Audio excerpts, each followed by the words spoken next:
Okay, thank you doctor Rajani. എല്ലാവർക്കും നമസ്കാരം. ഇന്ന് IFPHന്റെ മുടങ്ങാതെ തുടർന്നു വരുന്ന മലയാളം വെബിനാറിന്റെ 1953 ദിവസമാണ്. ഈ 1953 ദിവസത്തെ പ്രോഗ്രാമിൽ പങ്കെടുക്കുന്നതിന് വേണ്ടി സൂം പ്ലാറ്റ്ഫോമിൽ എത്തിയിട്ടുള്ള എല്ലാ ബഹുമാന്യരായ ഡോക്ടേഴ്സിനെയും ഹോമിയോപ്പതി സ്നേഹികളെയും സ്റ്റുഡൻസിനെയും വളരെ സ്നേഹപൂർവ്വം ഇന്നത്തെ സെഷനിലേക്ക് സ്വാഗതം ചെയ്യുന്നു. ഇന്ന് നമ്മുടെ സൂം പ്ലാറ്റ്ഫോമിൽ ഒരു ക്ലാസ് എടുക്കുവാനായി എത്തുന്നത് നമ്മുടെ ശ്രീധരക്കുറുപ്പ് സാറാണ്. ശ്രീധരക്കുറുപ്പ് സാറ് അഡിക്ഷനും ഹോമിയോപ്പതിയും എന്നുള്ള വിഷയത്തെക്കുറിച്ച് ഒരു ക്ലാസ് നേരത്തെ കഴിഞ്ഞ ദിവസം എടുത്തിരുന്നു.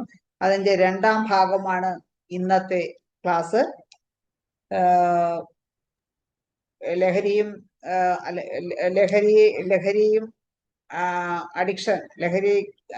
അഡിക്ഷനും ഹോമിയോപ്പതിയും എന്നുള്ള വിഷയത്തെക്കുറിച്ച് ഇന്ന് രണ്ടാമത്തെ ഭാഗം എടുക്കുന്നതിനായി സാറ് നമ്മോടൊപ്പം ചേർന്നിട്ടുണ്ട്. MSc psychology, MD homoeopathy, MSc yoga, ഇതെല്ലാം കൈമുതലായിട്ടുള്ള ആളാണ് സാറ്. എല്ലാ ദിവസവും നമ്മളോടൊപ്പം ചേരുകയും എല്ലാ ക്ലാസ്സിലും കൂടുതൽ പങ്കെടുക്കാൻ ശ്രമിക്കുകയും ചെയ്യുന്ന സാറിനെ വളരെ സ്നേഹപൂർവ്വം ആദരപൂർവ്വം ഇന്നത്തെ സെഷനിലേക്ക് സ്വാഗതം ചെയ്യുകയാണ്. സാറിനെ ഒരു നിമിഷം ഈശ്വര പ്രാർത്ഥനയോടുകൂടി നമുക്ക് ക്ലാസ് ആരംഭിക്കാം. നന്ദി. ക്ലാസ് തുടങ്ങാം സാറേ. സാറിനെ കോ ഹോസ്റ്റ് ആക്കാം. കേൾക്കാമോ? കോ ഹോസ്റ്റ് ആണെന്ന് തോന്നുന്നു സാർ. അതെ, കേൾക്കാമോ? കേൾക്കാം, നല്ലപോലെ കാണാം. ഓക്കെ. അന്നേരം ഇന്നത്തെ നമ്മുടെ വിഷയം പറഞ്ഞു കഴിഞ്ഞു. ലഹരിയെ കുറിച്ചുള്ളതാണ്. ലഹരി ആസക്തിയും അതിനുള്ള ഹോമിയോപ്പതി ഇതുമാണ് രണ്ടാമത്തെ ഭാഗമാണ്. ചിലപ്പം മൂന്നാമത്തെ ഭാഗം കൂടെ ആവശ്യമായി വന്നേക്കും. ആദ്യമായിട്ട് ഇതിൻ്റെ സംഘാടകർക്കും ഇതിൻ്റെ കോർഡിനേറ്റേഴ്സിനും അതുപോലെ തന്നെ ഇതിൻ്റെ മോഡറേറ്റേഴ്സിനും എല്ലാവർക്കും, ഇത് കേട്ടുകൊണ്ടിരിക്കുന്ന എല്ലാവർക്കും ആദ്യമായിട്ട് എൻ്റെ സ്നേഹം നിറഞ്ഞ കൂപ്പുകയും. പിന്നെ ഇന്ന് ആദ്യമേ തന്നെ ഇത് തുടങ്ങിയേക്കാം. ഡ്രഗ്സ് കൂടെ ഉൾപ്പെടുന്ന ഭാഗം തുടങ്ങാം, അല്ലെങ്കിൽ പകുതി കൊണ്ട് ചിലപ്പോൾ തീർന്നു പോയെങ്കിലായി. അതിൻ്റെ മൂന്നാമതൊരു ക്ലാസ് കൂടെ ചിലപ്പോൾ എടുക്കേണ്ടി വന്നേക്കാം. എന്നാലും അതിൻ്റെ പ്രധാനപ്പെട്ട ഭാഗം ഇപ്പോൾ എടുത്തേക്കാം എന്ന് വിചാരിക്കുന്നു. അവസാനം സമയമുണ്ടെങ്കിൽ കഴിഞ്ഞ പ്രാവശ്യത്തിൻ്റെ ബാക്കിയുണ്ടെങ്കിൽ അതെടുക്കാം. അപ്പം അന്നേരം എന്താണ് ഈ ഇത് ലഹരി എന്താണെന്ന് വിചാരിച്ചാൽ, എന്താണ് ഈ ലഹരി? ലഹരി എന്ന് പറഞ്ഞ ഒരു ജനറൽ ടേമാണ്. ഏതെങ്കിലും ഒരു വസ്തു, ഒരു പദാർത്ഥം, അത് ചിലപ്പം നിദ്രകങ്ങളായിരിക്കാം, സമനകങ്ങളായിരിക്കാം, ഉത്തേജകങ്ങളായിരിക്കാം, വിഭ്രമങ്ങളായിരിക്കാം, മയക്കുമരുന്നുകളായിരിക്കാം. ഇതിനെ എല്ലാം കൂടി ഇതിനോടുള്ള ഒരു ആസക്തിക്കാണ് നമ്മൾ ഇതെന്ന് പറയുന്നത്, ഈ ലഹരി ആസക്തി എന്ന് പറയുന്നത്. അപ്പം ഞാൻ ആദ്യം ഇതിൻ്റെ വിവിധ തരത്തിലുള്ള ഇതിനെക്കുറിച്ചാണ് ആദ്യം പറയുന്നത്. അതായത് മദ്യം, അതായത് ആൽക്കഹോളിനെ കുറിച്ച് പിന്നീടേ പറയുന്നുള്ളൂ. കാരണം അതിന് പ്രത്യേകം വേറൊരു ക്ലാസ് വേണ്ടി വരും, 1 or 2 ചിലപ്പം വേണ്ടി വരും. ആദ്യം ബാർബിട്രേറ്റ്, അതെന്ന് പറഞ്ഞാൽ സമനകങ്ങൾ. രണ്ടാമത് ഈ കനാബിസ് സദൈവ, അല്ലെങ്കിൽ മരിജൂണ, ഹെമ്പ്, കനാബിസ് ഇൻഡിക്ക എന്ന് പറഞ്ഞാൽ നമ്മളെ കഞ്ചാവ്. അത് അതിൻ്റെ ഇലയിൽ നിന്ന് എടുക്കുന്നതാണ്.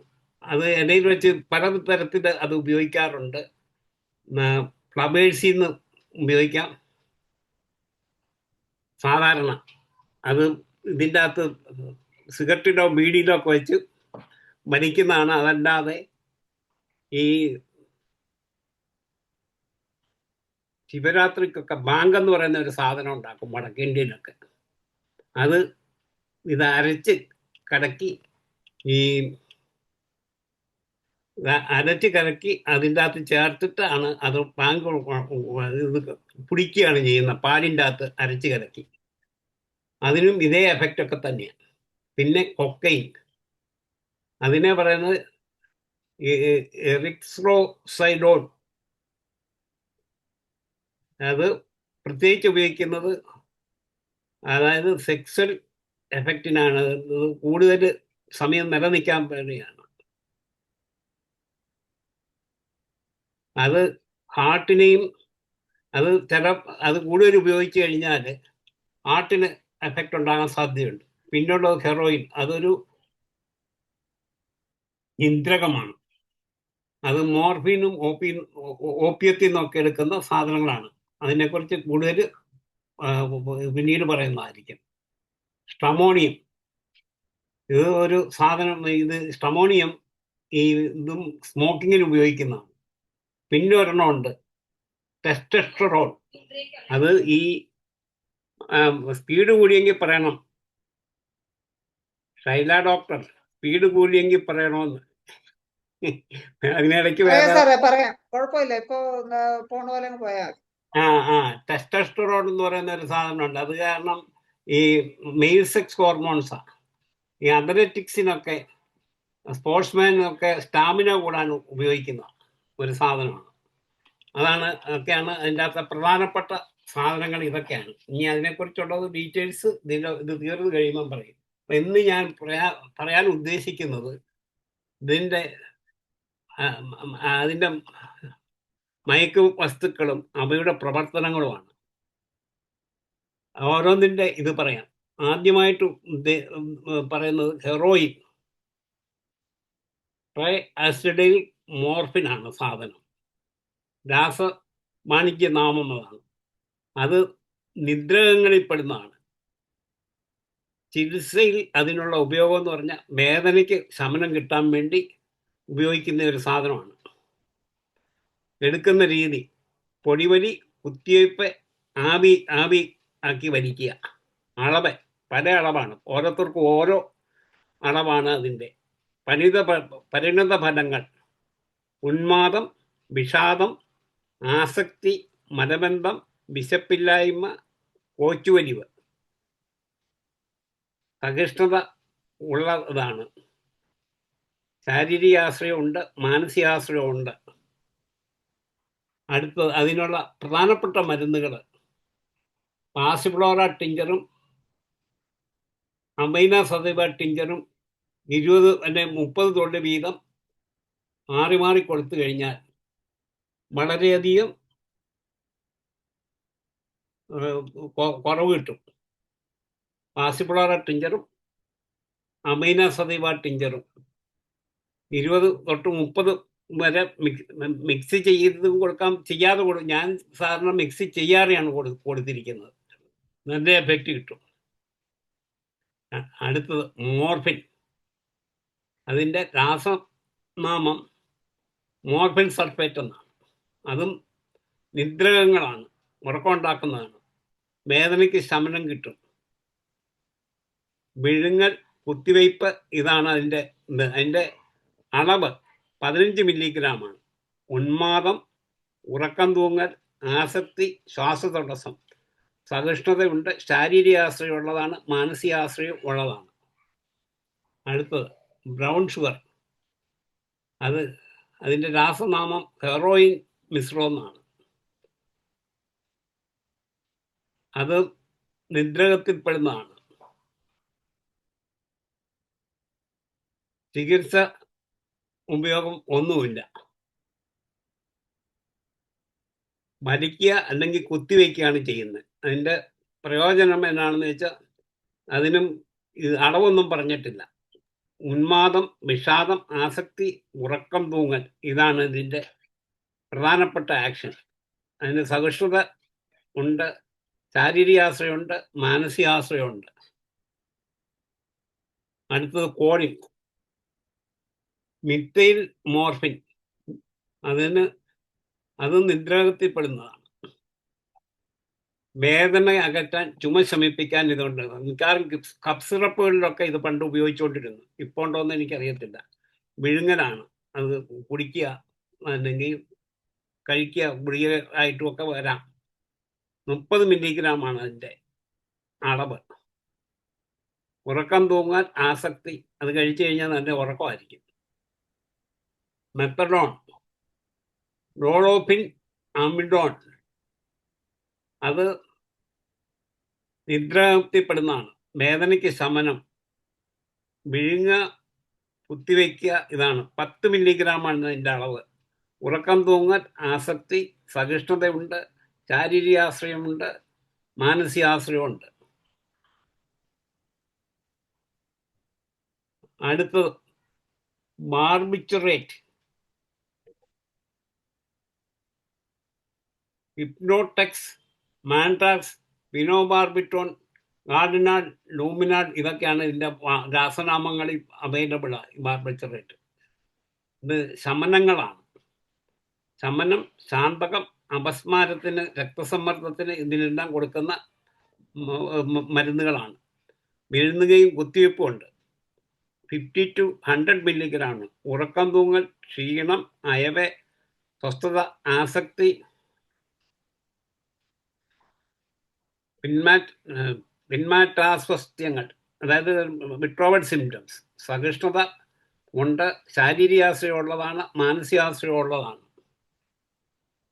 മദ്യം പിന്നെ വേറെ എടുക്കാം. പുകയിലൊക്കെ ഇതിൻ്റെ അകത്ത് പെടുത്തുന്നില്ല, അത് വേറെ ഒരു ക്ലാസ്സിൽ എടുക്കാം. അതിനുള്ള പ്രധാനപ്പെട്ട മെഡിസിൻ കാർബോവേജാണ്.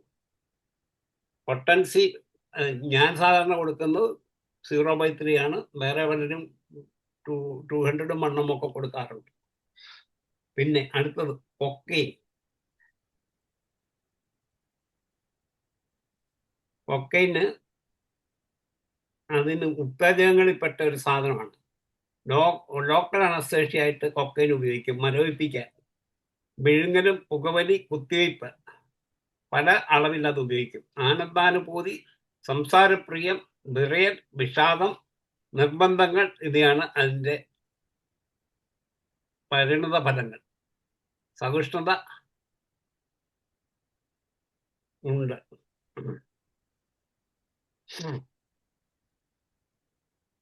പക്ഷേ ശാരീരികാശ്രയം ഇല്ല, മാനസികാശ്രയം ഉണ്ട്. അതിനുള്ള മരുന്ന് കൊണയം മാക്കാണ്. കൊണയം മാക്ക് ഞാൻ 0/3 ആണ് സാധാരണ ഉപയോഗിക്കുന്നത്. 0/6 ഒക്കെ ഉപയോഗിക്കും അതിൻ്റെ ആവശ്യമനുസരിച്ച്. അതുപോലെ പാസിഫ്ലോറ ടിഞ്ചറും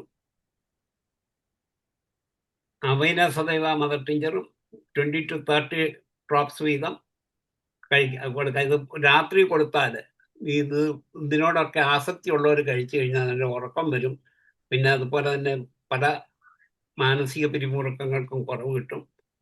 അതിനോടുള്ള ആസക്തിയും കുറയും. പിന്നെ വിറ്റമിൻസ്, അതിൻ്റെ രാസനാമം ബെൻസൈട്രിൻ,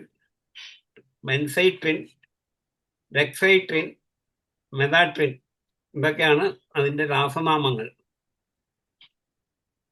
അത് ഉത്തേജകങ്ങളിൽ പെടുന്നതാണ്. സാധാരണ ഇത് വിഷാദം അകറ്റാനും വിശപ്പ് കുറയ്ക്കാനും ഒക്കെയാണ്. കഴിക്കുക, ഉള്ളിലോട്ട് കഴിക്കുക, കുത്തിവയ്പ്പ് മുതലാതെയാണ്. ഇതിൻ്റെ 2.5 to 5 മില്ലിഗ്രാമാണ് അതിൻ്റെ അളവ്. ജാഗ്രത, ഉണർവ്, വിഭ്രമങ്ങൾ, മിഥ്യാഭിചാരങ്ങൾ ഇവയെല്ലാമാണ്. സഹിഷ്ണുത ഉണ്ട്. അത് ശാരീരികാശ്രയം ഇല്ല, മാനസികാശ്രയം ഉണ്ട്. പിന്നെ LSD,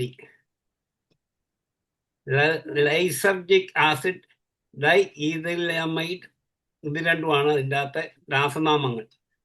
വിഭ്രമജനങ്ങളാണ്. പരീക്ഷാ പഠനങ്ങൾക്ക് ഇത് സാധാരണ ചിലരൊക്കെ ഉപയോഗിക്കാറുണ്ട്. വിഴുങ്ങുകയാണ്. 100 മൈക്രോഗ്രാമാണ് അതിൻ്റെ ഡോസ്. ഉന്മാദം, ആനന്ദാനുഭൂതി, വികലമായ സംവേദനങ്ങളും ധാരണയും, വിഭ്രമങ്ങൾ, ദൂരം, സമയം കൂടും, മിഥ്യാധാരണകൾ ഇവയെല്ലാമാണ്. സഹിഷ്ണുതയുണ്ട്. ശാരീരികാശ്രയം ഇല്ല, മാനസികാശ്രയവും ഉണ്ട്. ഇനി LSD, ലൈസർജിക് ആസിഡ് ഡൈ ഈഥൈലമൈഡ്, പരീക്ഷണ വിഴുങ്ങൽ ഞാൻ പറഞ്ഞു കഴിഞ്ഞു. പിന്നെ അടുത്തത് പൈസ്ലോസൈബിൻ, ഡൈമിഥൈലമിൻ. ഇത് വിഭ്രമജനങ്ങളാണ്. അതിനൊരു പിഴുങ്ങാണ് ചെല്ലുന്നത്. അതിന് 25 മില്ലിഗ്രാമാണ്. ഉന്മാദം, ആനന്ദാനുഭൂതി, വികലമായ സംവേദനങ്ങളും ധാരണയും, വിഭ്രമങ്ങൾ, ദൂരം സമയം കൂടും വിദ്യാധാരങ്ങൾ, ഇതൊക്കെയാണ് അവയുടെ പ്രവർത്തനങ്ങൾ. അതിന് ശാരീരികമാശ്രയമുണ്ട്, സഹിഷ്ണുതയും മാനസികാശ്രയവും. അല്ല, ശാരീരികാശ്രയം ഇല്ല, മാനസികവും സഹിഷ്ണുതയും ഉണ്ട്.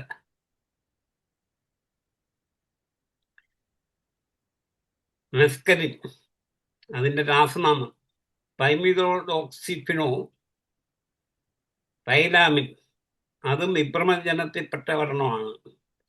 അതിന് ഉപയോഗം ഇതിനൊന്നുമില്ല,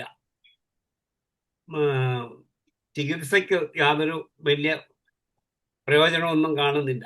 അത് വിഴുങ്ങിയാണ്, അതും 25 മില്ലിഗ്രാമാണ്.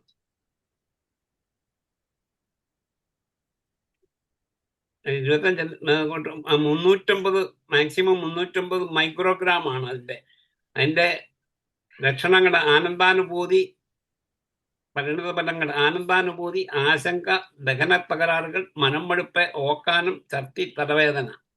അതിന് ശാരീരികമാശ്രയം ഇല്ല, ബാക്കി രണ്ടും ഉണ്ട്, സഹിഷ്ണുതയും മാനസികാശ്രയമുണ്ട്.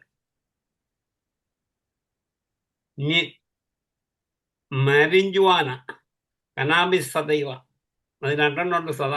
കനാബിസ് സദൈവ ഉണ്ട്, കനാബിസ് ഇൻഡിക്ക ഉണ്ട്. കനാബിസ് ഇൻഡിക്ക ഇന്ത്യനും, കനാബിസ് സദൈവ അമേരിക്ക അതുപോലെ യൂറോപ്പുള്ള രാജ്യങ്ങളിലുള്ള ഉള്ളതാണ്. അത് വിപ്ലവജനങ്ങളിൽ പെടും. അത് ചികിത്സയ്ക്കൊരു ഉപയോഗമില്ല. പുകവലി, പൊടി, വലി, വിഴുങ്ങൽ ഇങ്ങനെയാണ്. 1-2 സിഗരറ്റുകൾ ആകാം. അയവ്, ഉന്മാദം, വികലമായ ധാരണയും ചിന്തയും. അതിന് ശാരീരിക ആശ്രയമുണ്ട്, ബാക്കി രണ്ടുമില്ല. ശാരീരിക ആശ്രയം ഇല്ല, സോറി, തിരിഞ്ഞു പോയതാ കേട്ടോ. സഹിഷ്ണുതയും മാനസികാശ്രയവും ഉണ്ട്. അന്നേരം ഞാൻ എടുത്തിരിക്കുന്ന ഇനി മദ്യവും പുകയിലയും വിട്ടുപോയിട്ടുണ്ട്, അത് അടുത്ത ഒരു പ്രാവശ്യം എന്നേലും എടുക്കുന്നതായിരിക്കും. പിന്നെ ട്രമോണിയം അത് ഈ വലിക്കുന്ന ഒരു സാധനമാണ്. അത് നക്സോമിക്ക ആണ് അതിൻ്റെ പ്രധാനപ്പെട്ട ഒരു, അതിനോടുള്ള ഒരു ആസക്തി കുറയും, അതുപോലെ അതിൻ്റെ ബാഡ് എഫക്റ്റും കുറയും. പിന്നെ ടെസ്റ്റോസ്റ്ററോൺ, അതിനുള്ള മെഡിസിൻ സിങ്കം ഫോസ്ഫേറ്റ് ആണ്, അത് 3x ആണ്. അത് ദിവസം 4 പ്രാവശ്യം 3 പ്രാവശ്യം 4 പ്രാവശ്യം കഴിക്കാം. പിന്നെ അതേതിനുള്ളായിരുന്നു? അത് സ്ട്രമോണിയം. നക്സോമിക്കായും വരും. അല്ല, ഇത് ടെസ്റ്റോസ്റ്ററോണിന്റെ കേട്ടോ, ഞാൻ ആദ്യം പറഞ്ഞതാ. സ്ട്രമോണിയം നക്സോമിക്ക തന്നെയാണ്. ടെസ്റ്റോസ്റ്ററോൺ അതിൻ്റെ എന്ന് പറഞ്ഞാൽ ഉത്തേജകമായിട്ട് ഈ ഓട്ടക്കാരൊക്കെ ഉപയോഗിക്കുന്നതാണ്. വേഗത കൂടുതൽ കിട്ടാനും ഉത്തേജനത്തിനും വേണ്ടി ഉപയോഗിക്കുന്നതാണ്. മെയിൽ ഹോർമോണാണ് അത്. സിങ്കംപോസ് 3x 3 വട്ടം.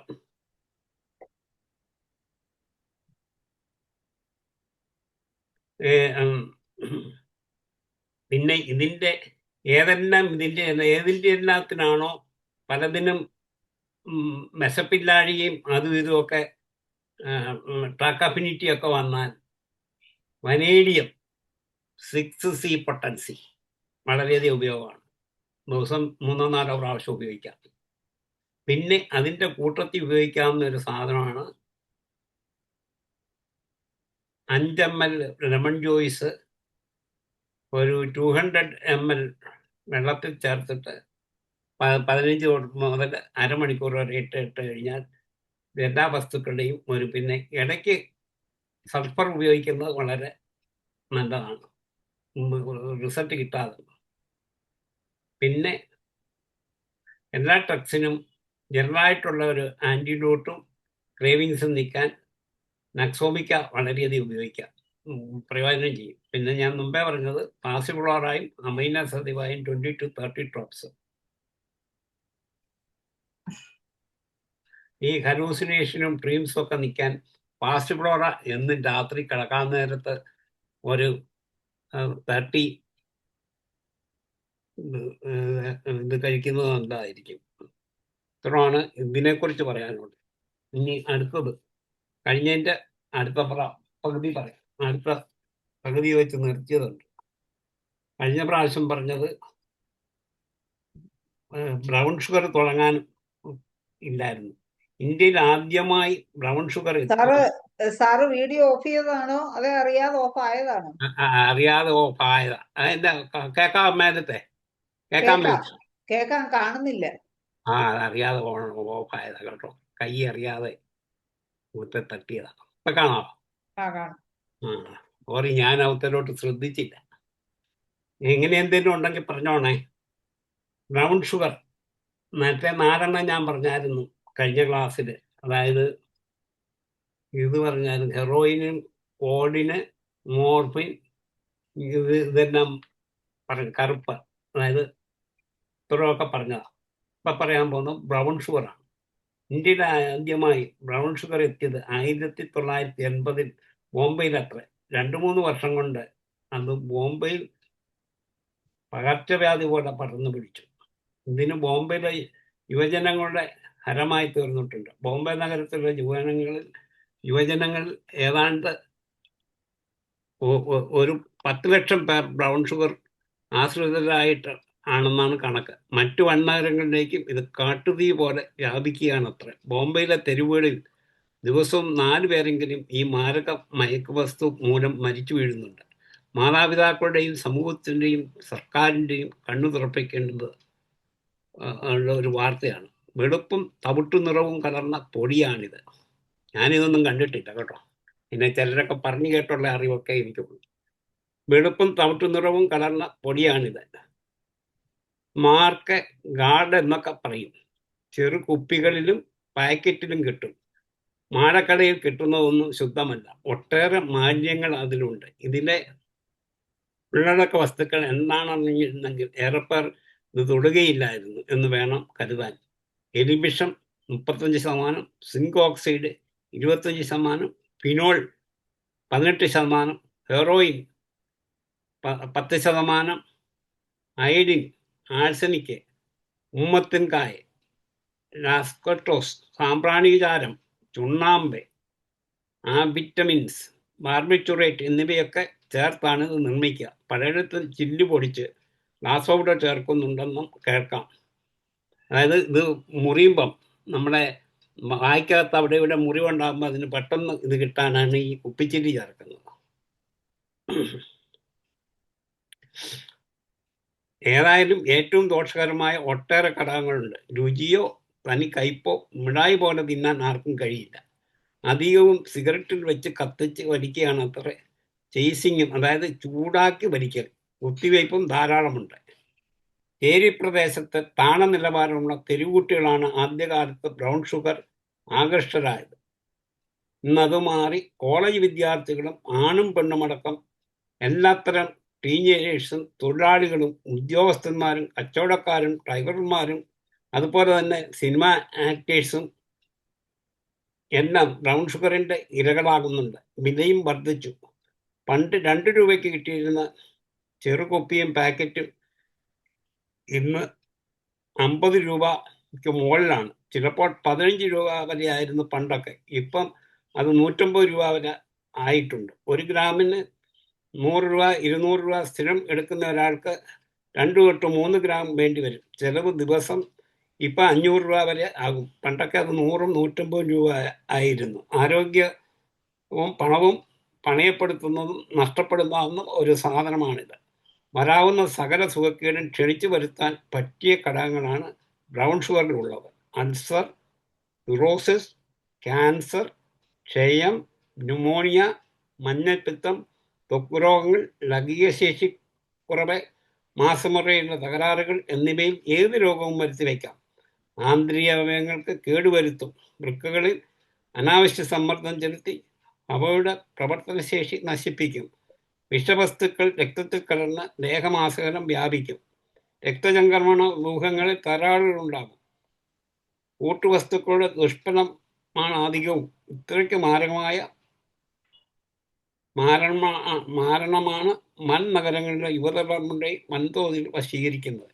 സഹിഷ്ണുതയും ആശ്രയവും വളർത്തി ഇരയെ വിടാതെ പിടിച്ചു നിർത്തി ചോരയും നീരും ചോർത്തി അഗാധ ചർമ്മത്തിലേക്ക് നയിക്കുന്നു.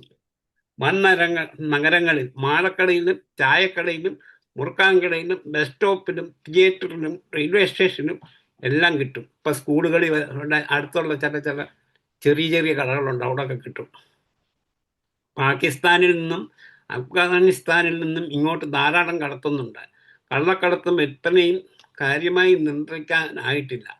നമുക്കിപ്പം ബംഗ്ലാദേശിൽ നിന്നൊക്കെയാണ് വരുന്നതെന്നാണ് പറയുന്നത്. ബംഗാളികളൊക്കെ വന്നു കഴിഞ്ഞ് പണിക്ക് വരുന്നത് അത് ഈ പലരുടെയും കയ്യിൽ ഇതുണ്ടെന്നാണ് പറയുന്നത്. പിന്നെ ഇവിടെയൊക്കെ ഉള്ളവർ ഈ പുകയില ഒരുമാതിരി ചുണ്ണാമ്പും കൂട്ടി തിരികെ വായിക്കകത്തിട്ടുകൊണ്ട് നടക്കും. എന്നിട്ട് ഇടയ്ക്കിടയ്ക്ക് തുപ്പുന്ന കാണും. ഇങ്ങനെ കൈയിട്ട് ഇങ്ങനെ തിരുമ്മി വായിക്കകത്തോട്ടിട്ടിട്ട്. അതൊക്കെ നമ്മുടെ നാട്ടിൽ അധികം കണ്ടിട്ടില്ല. ഇപ്പം ചിലരൊക്കെ അപൂർവം ചിലരൊക്കെ ഉണ്ടെന്നാണ് പറയുന്നത്. ചിലയിടങ്ങളിൽ കൊണ്ടു നടക്കുന്ന ചെറു വിൽപ്പനക്കാർക്ക് പോലീസുകാരുടെ സഹായവും കാണും. കള്ള ലൈസൻസും ലാഭത്തിൻ്റെ ഷെയറും ഒക്കെ അവർക്കും കിട്ടും. സ്ഥിരമായി ഉപയോഗിക്കുന്നവർ പെട്ടെന്ന് നിർത്തിയാൽ പിന്മാറ്റ സാധ്യതകൾ ശക്തമാണ്. അതായത് വിഡ്രോവൽ സിംറ്റം 5-6 മണിക്കൂറിനുള്ളിൽ തുടങ്ങും. ആശങ്ക, കോട്ടുവായിടിൽ, കണ്ണിനും മൂക്കിനും വെള്ളമൊഴുക്ക്, വയറ്റിൽ പൊട്ടലും വേദനയും, ക്ഷീണം, ഓക്കാനം, ഛർദി, തലവേദന, വിറയിൽ ഒക്കെ ഉണ്ടാകാം. ശരീരത്തിൻ്റെ ജലാംശം ഒത്തിരി പെട്ടെന്ന് നഷ്ടമാകും. രക്തസംക്രമണം തകരാറിലായെന്ന് വരാം. ആകെ മരണവെപ്രാളം, തൊലി ഞരണ്ടും കൂടി എഴുന്നും കോഴി വെള്ളത്തിലിട്ട മാതിരി പപ്പ് പറിച്ചതുപോലെ തോന്നിയേക്കാം. വേണ്ടി വന്നാൽ വൈദ്യസഹായവും ശുശ്രൂഷയും നൽകണം. 3 ദിവസം കൊണ്ട് ശരിപ്പെട്ടുകൊള്ളും. വൻനഗരങ്ങളിൽ ഡോക്ടർമാരും ആശുപത്രികളും മുതലെടുക്കുന്നുണ്ടാവും. ചികിത്സയ്ക്ക് ഭീമമായ തുക ഈടാക്കും. ഒരാഴ്ച മാത്രം താമസിച്ചിട്ടുള്ള വിഷാംശ ദുരീകരണം, ഡീഓക്സിഫിക്കേഷന് വൻതുക. ഇപ്പം 1000 മുതൽ 50,000 രൂപ വരെ ചാർജ് ചെയ്യുന്ന ആശുപത്രികളും ഡോക്ടർമാരും ഇല്ലാതില്ല. ഇത് നമുക്കൊരു നല്ലൊരു ചാൻസാണ്. ഹോമിയോപ്പതി കൊണ്ട് പലതും ഇത് കുറയ്ക്കാൻ സാധിക്കുന്നുണ്ട്. എൻ്റെ അടുത്ത് കേസുകൾ കിട്ടുന്നുണ്ട്. പലതും ഞാൻ കുറയ്ക്കുന്നുണ്ട്. കുറയാത്തത് വളരെ ചുരുക്കമുള്ളൂ. ചികിത്സ തന്നെ അധിക ചെലവുള്ളതാകുന്നു. എത്ര വലിയ ചെലവ് വരത്തക്ക ഒന്നും സാധാരണ വിഷാംശുദ്ധീകരണ ചികിത്സയിൽ ചെയ്യാനില്ലെന്നതാണ് വാസ്തവം. ചിലർ വ്യാജ ഡോക്ടർ ചമഞ്ഞും സൈക്കാട്രിസ്റ്റുകളായും നാർക്കോ തെറാപ്പിസ്റ്റുകളായും സൈക്കോളജിസ്റ്റുകളായും വേഷം കെട്ടി കൊള്ളലാഭം എടുക്കുന്നുണ്ട്. പാഷനും ക്രേസുമായി മയക്കത്തിലായ മനുഷ്യനെ പറ്റിക്കാൻ മനുഷ്യർ കണ്ടുപിടിച്ച മാന്ത്രിക വിദ്യകൾ പലതുണ്ടാകും. മനുഷ്യ നന്മയ്ക്ക് വേണ്ടി പ്രവർത്തിക്കുന്ന സാമൂഹിക സേവന സ്വഭാവമുള്ള ചെലവ് കുറഞ്ഞ ചികിത്സാ കേന്ദ്രങ്ങളും പുനരധിവാസ കേന്ദ്രങ്ങളും ഉണ്ടാകേണ്ടത് അത്യാവശ്യമാണ്. പെതിടി രാസഗുണങ്ങളിൽ മോർഫിനിൽ നിന്നും വ്യത്യസ്തമാണെങ്കിലും വേദന അകറ്റുവാൻ ഒരേ സ്വഭാവമാണ്. വേദന സംഹാരിയായി ഉപയോഗമുണ്ട്. ഗുളികയായും കുത്തിവയ്പായും നൽകാം. കുത്തിവയ്പ്പാണ് പ്രധാനം. തുടർച്ചയെടുത്താൽ സഹിഷ്ണുതയും ആശ്രയം വളർത്തും. കൊച്ചു വലിയും മരണവുമാകും അനന്തരഫലം. മെത്തഡോൺ 2-ാം ലോകമഹായുദ്ധകാലത്ത് മോർഫിൻ്റെ ക്ഷാമം നിമിത്തം ജർമ്മൻ ശാസ്ത്രജ്ഞന്മാർ മെത്തഡോൺ സമന്വയിപ്പിച്ചെടുത്തു. രാസഗുണത്തിൽ വ്യത്യസ്തമെങ്കിലും ഫലത്തിൽ മോർഫിനോടും ഹെറോയിനോടും സാമ്യമുണ്ട്. നാർക്കോട്ടിക് അഡിക്റ്റ് ആയവരെ ചികിത്സിക്കാൻ ഉപയോഗിക്കാറുമുണ്ട്. ഡിറ്റോക്സിഫിക്കേഷൻ ചികിത്സ ആസക്തി മാറ്റാൻ ഇത് ഉപയോഗിക്കാം. അധികമായാൽ വെളുക്കാൻ തേച്ചതെല്ലാം പാണ്ടാകും. ഇതിനോട് കൂടുതൽ ആസക്തി വന്നെന്ന് വരാം. തുടർച്ചയായി ഉപയോഗിച്ചാൽ സഹിഷ്ണുതയും ആസക്തിയും വളർത്തും. ഡോസ് കൂടിയാൽ മാരകമത്രേ. നിദ്രകളുടെ പ്രവർത്തനങ്ങൾ തടസ്സപ്പെടുത്തുന്നതോ അതിനെതിരായി പ്രവർത്തിക്കുന്നതായ ചില വസ്തുക്കൾ 1971 അമേരിക്കൻ ശാസ്ത്രജ്ഞന്മാർ കണ്ടെത്തി. നാർക്കാൻ, നല്ലൻ എന്നിവ അത്തരത്തിൽപ്പെടും. നാർക്കോട്ടിക് പോയിസണെതിരായ ചികിത്സയ്ക്ക് ഉപകരിക്കും. നാർക്കോട്ടിക് വസ്തു കഴിക്കാത്ത ആളിൽ അത് പോർമിൻ്റെ തന്നെ ഫലമുളവാക്കും. നാർക്കോട്ടിക് വിഷം എടുത്ത ആളിൽ വിഷമിറക്കി കളയും, വേദന അകറ്റുകയും എന്നാൽ ആശ്രയം വളർത്താൻ വസ്തു കണ്ടെത്തുവാനുള്ള ശ്രമം പൂർണ്ണമായി വിജയിച്ചിട്ടില്ല. ഇനി ശമനങ്ങളെക്കുറിച്ചാണ്.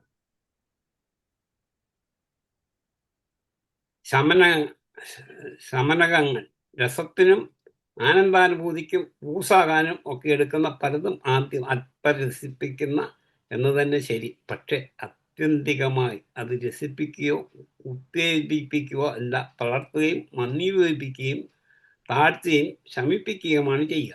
മദ്യവും മയക്കുവസ്തുക്കളും പുകയിലുമെല്ലാം ബുദ്ധിയെ മന്ദിപ്പിച്ച് മനുഷ്യനെ തളർത്തുകയാണത്ര ചെയ്യുന്നത്. ബുദ്ധിക്ക് മാന്ദ്യവും തളർച്ചയും വരുന്നുകൊണ്ടാണ് ലഹരി പിടിച്ചു കഴിയുമ്പോൾ വിലക്കുകളൊന്നും കൂടെ ആടിപ്പാടി സ്വതന്ത്രമായി സംസാരം കൂടി ജോളിയായി നടക്കാൻ സാധിക്കും.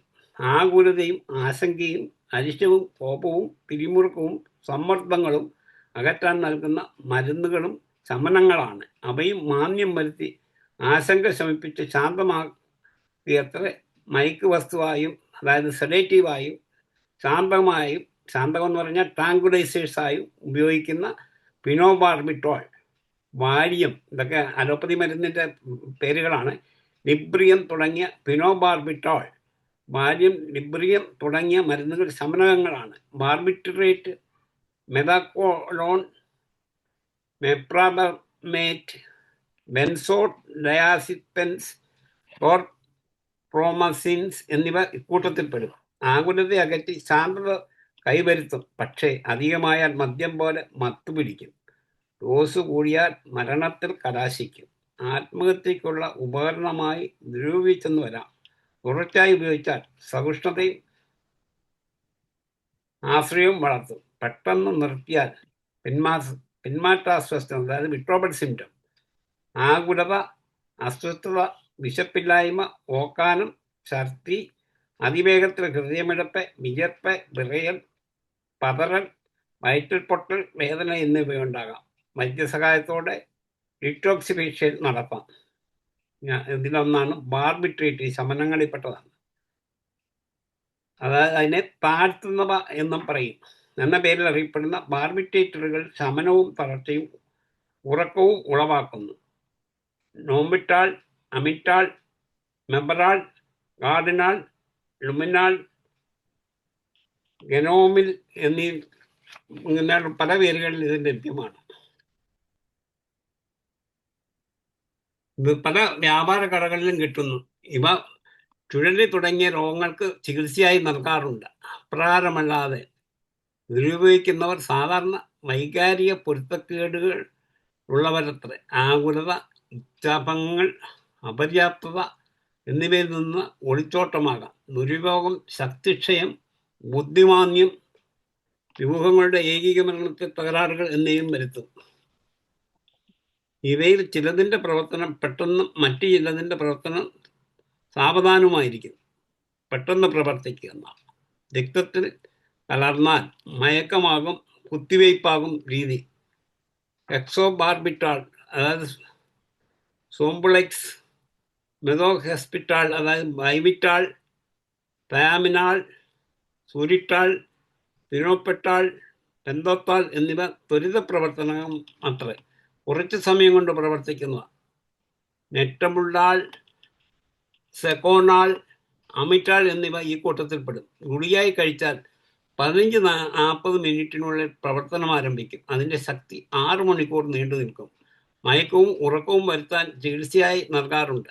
സാവധാനം പ്രവർത്തിക്കുന്ന ലുമിനാൾ, മെബ്രാൾ, ഗമോണിൽ എന്നിവ പ്രവർത്തനക്ഷമമാകാൻ 1 മണിക്കൂർ എടുക്കും. പ്രവർത്തനം 16 മണിക്കൂറോളം നീണ്ടു നിൽക്കും. ചുഴലി രോഗങ്ങൾക്ക് തളർച്ചയും ഉറക്കവും ഉളവാക്കും. കോച്ചും വലിയും മാറ്റാനും ഇത് കൊടുക്കാറുണ്ട്. പെട്ടെന്നുള്ള പ്രവർത്തനം, ആളിൽ അയവ് വരുത്തുന്നു എന്നതാണ് ഇതിൻ്റെ പ്രത്യേകത. തളർച്ചയും മയക്കവും ഉറക്കവുമാകും.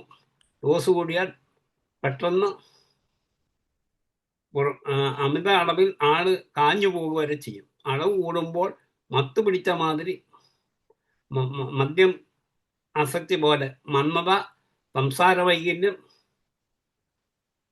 കുഴഞ്ഞുള്ള സംസാരം, സ്വരം പതറിപ്പോക്ക്, മടുപ്പ്, വിരസത, ചിന്തയിൽ അപാകത, ഓർമ്മക്കുറവ്, കലക്കം, അശിരം, വിഷാദം എന്നിവയാകും. തുടർച്ചയായി എടുത്താൽ സഹിഷ്ണുതയും ആശ്രയവുമാകും ഫലം. മെത്തക്കൊയ്ഡോൺ പൊതുവെ ദുരുപയോഗിച്ച് ഗുരുതരമായ വിഷബാധയുണ്ടാക്കാറുള്ള ഒന്നാണിത്. വാരിട്ട് വിഴുങ്ങിയാണ് പതിവ്. അധികമായാൽ ബോധക്കേട്, കോച്ചുവലിവ്, മരണവെപ്രാളം എന്നിവയാകും. ആരുമറിയാതെ കാറ്റുപോയെന്നും ഇരിക്കും. പരക്കെ ദുരുപയോഗമുള്ള മാൻട്രാക്സ് ഇക്കൂട്ടത്തിൽപ്പെടും.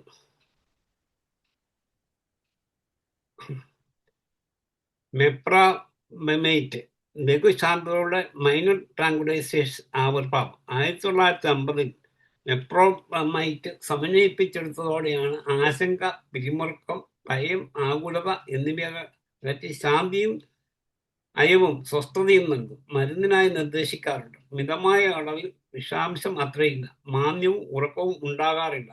തുടർച്ചയായി എടുത്താൽ ശാരീരികവും മാനസികവുമായ ആശ്രയമുളവാക്കും. ടെനാമിൽ, ഇക്വാനിൽ, വാങ്കിൻ എന്നീ വ്യാപാര നാമങ്ങളിൽ ലഭ്യമാണ്. ബെൻസോഡയാസിപ്പെയിൻസ്